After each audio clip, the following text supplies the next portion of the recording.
नमस्कार दोस्तों, आप देख रहे हैं देवप्रभात समाचार। मैं अंजनी तिवारी। इस वक्त हम मौजूद हैं प्रभु आरोग्य निकेतन कटरा गुलाब सिंह में। हमारे साथ मौजूद हैं डॉक्टर अमर बहादुर सिंह।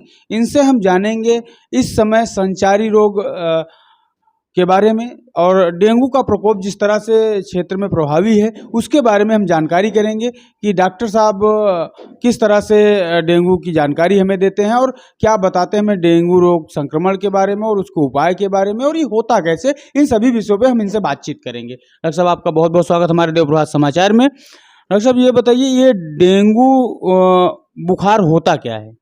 बहुत अच्छा प्रश्न आपने किया है। इस समय चूंकि डेंगू का बहुत बड़ा प्रकोप चारों तरफ फैला हुआ है, लोग भयाक्रांत हैं और डेंगू को लेकर के तरह तरह की भ्रांतियां भी लोगों में चल रही हैं। तो हम ये बताना चाहेंगे कि डेंगू एक संचारी रोग है जो खासतौर से एडीज मच्छर के काटने से होता है। एडीज मच्छर साफ पानी में ये अंडे देता है और प्रजनन करता है वहाँ पे, और ये खासियत इसकी ये है कि दिन में ही काटता है और दिन में काटने के बाद जिस स्थान पे ये काटता है वहीं पे वो डेंगू के वायरस वहाँ छोड़ जाता है। सबसे खास बात यह है कि लोग इसको तमाम तरीके की पैरासाइट या बैक्टीरिया का नाम देते हैं, लेकिन ऐसा कुछ नहीं है। ये वायरल डिजीज़ है और डेंगू मच्छर एडीज मच्छर के काटने के बाद जब डेंगू होता है तो वो वायरस अपनी लाइफ साइकिल ब्लड में शुरू करता है, ह्यूमन सोर्स में, और ये 24 घंटे से 72 घंटे तक इसकी लाइफ साइकिल चलती है, जिसके कारण मनुष्य में जाड़ा लगना, शिवरिंग, हड्डियों में दर्द, मांसपेशियों में दर्द, उल्टी आना, घबराहट, बेचैनी, भूख का न लगना और सिकनेस, ऐसी सिकनेस की जिसमें लगता है कि बहुत ज़्यादा दिक्कत हो गई हो, बार बार उल्टी या चक्कर आना, ये शिकायत मरीज़ करता है। ऐसी दशा में घबराने की ज़रूरत नहीं है। ये आवश्यक है कि जान लेना ज़रूरी है कि हाँ डेंगू पॉजिटिव है कि नहीं है। उसके लिए पैथोलॉजी पे उसकी जांच हो जाएगी। डेंगू की जांच कैसे हो और क्या किन किन जांचों की आवश्यकता होती है डेंगू को परखने में, डेंगू को क्लियर करने में? डेंगू की जांच CBC यानी कंप्लीट ब्लड काउंट में जो है प्लेटलेट्स की संख्या आ जाएगी। अगर प्लेटलेट की संख्या में गिराव है या कमी आई है तो डेंगू की स्लाइड भी बनेगी। वो पैथोलॉजी वाले ही उसको कंफर्म कर देंगे कि हाँ वो डेंगू पॉजिटिव है अथवा नहीं। और जैसे अभी संचारी रोग चल रहा है, कहीं मलेरिया हो जा रहा है मच्छरों के काटने से, उसमें भी लगभग सेम ही लक्षण हैं, एक दो लक्षण छोड़ के। तो डेंगू और मलेरिया को क्लियर करने में किन जांचों की आवश्यकता होती है? चूँकि आजकल एक सीज़न और चल रहा है टाइफाइड का, तो हम तो ये सलाह देते हैं मरीजों को कि खासतौर से आप CBC काउंट कराएं, MP कराएं और विडाल टेस्ट भी करा लें। तो तीनों की डिफरेंशियल डायग्नोसिस है वो कंफर्म हो जाएगी कि आप कहीं टाइफाइड की भी चपेट में तो नहीं है अथवा मलेरिया तो नहीं है। तो दोनों का जो डिफरेंशियल डायग्नोसिस है डेंगू और मलेरिया का, वो भी मलेरिया पैरासाइट और CBC में क्लियर हो जाएगा।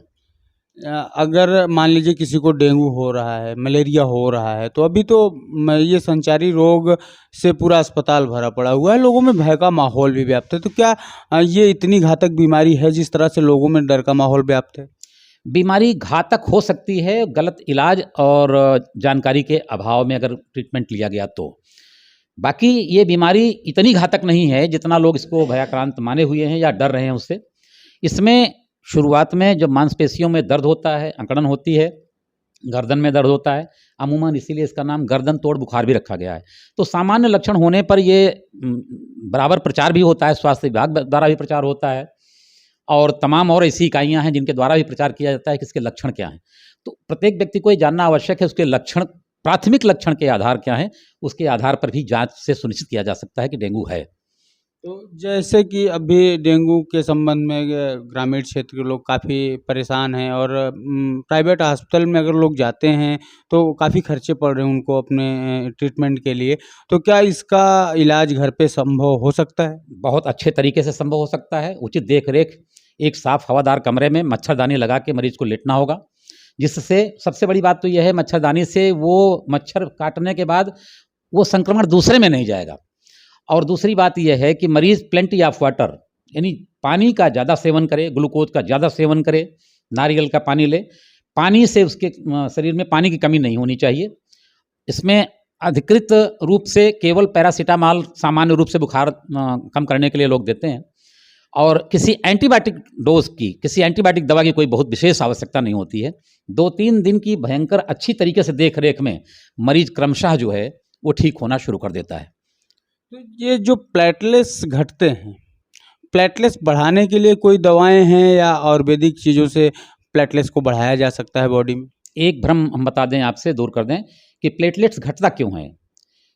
मनुष्य के शरीर में जो एंटीबॉडी होती है, जो उसका रेजिस्टेंस होता है, वो डेंगू के काटने के बाद, वायरस फैलने के बाद, वो उस एंटीबॉडी के सापेक्ष उसमें रक्षा होती है, एंटीबॉडी से रक्षा होती है, और जिसमें प्लेटलेट्स खर्च होते हैं।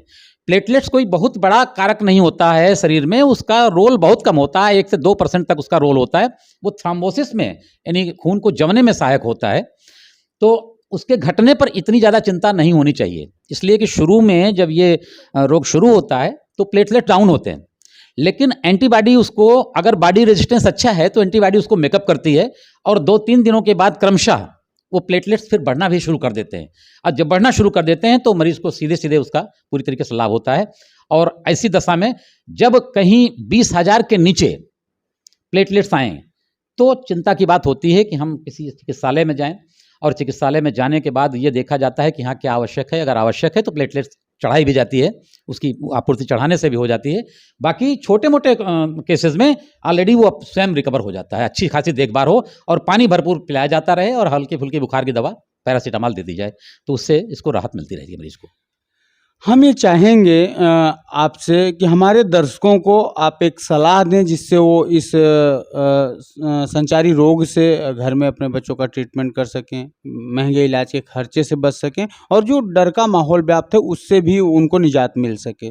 किस तरह से वो इस संचारी रोग से बच सकते हैं, किस तरह से दवाओं के खर्चे से बच सकते हैं, और किस तरह से अपने बच्चों को या अपने घर के किसी भी व्यक्ति को ठीक कर सकते हैं। 2-3 बिंदु इसमें अत्यंत महत्वपूर्ण है कि हर व्यक्ति को एक पारिवारिक उसकी जिम्मेदारी है कि देखें अपने घर में कहीं पानी इकट्ठा ना हो रहा हो। पानी जहाँ इकट्ठा होगा, साफ पानी में ही, चूंकि ये इसके लार्वा पैदा होते हैं, तो उसको तत्काल नष्ट कर दे। कहीं नष्ट करने की गुंजाइश ना हो तो उसमें तेल डाल दें, तो इनके लार्वा स्वतः नष्ट हो जाएंगे।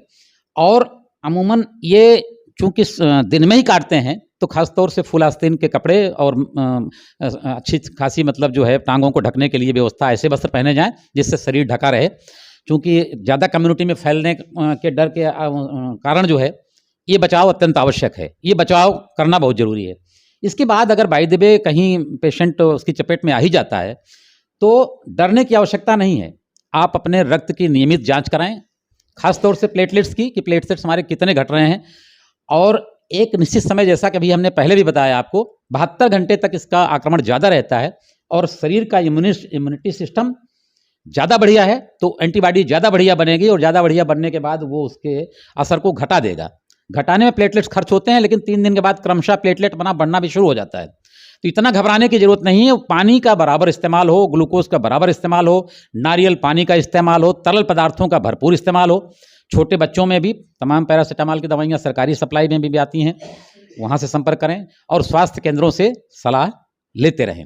तो ये बहुत घबराने की बात नहीं है कि उस पर बहुत ज़्यादा इन्वेस्टमेंट हो, और लेके क्या कहते हैं सरकारी अस्पताल में भर्ती या कहीं भी भर्ती करने के लिए जो प्राइवेट अस्पताल खुले हैं लोग भागते हैं, तो इसकी बहुत बड़ी आवश्यकता नहीं पड़ेगी। अभी हमारी बात हो रही थी डॉक्टर अमर बहादुर सिंह जी से, जिन्होंने ये बताया कि ये संचारी रोग है, और ये अक्सर बारिश के महीनों के बाद जब जलभराव होता है तो उससे ये संचारी रोग संक्रमण हर वर्ष फैलता है, और इससे घबराने की ज़रूरत नहीं है, आसानी से इसे घर पर भी ठीक किया जा सकता है।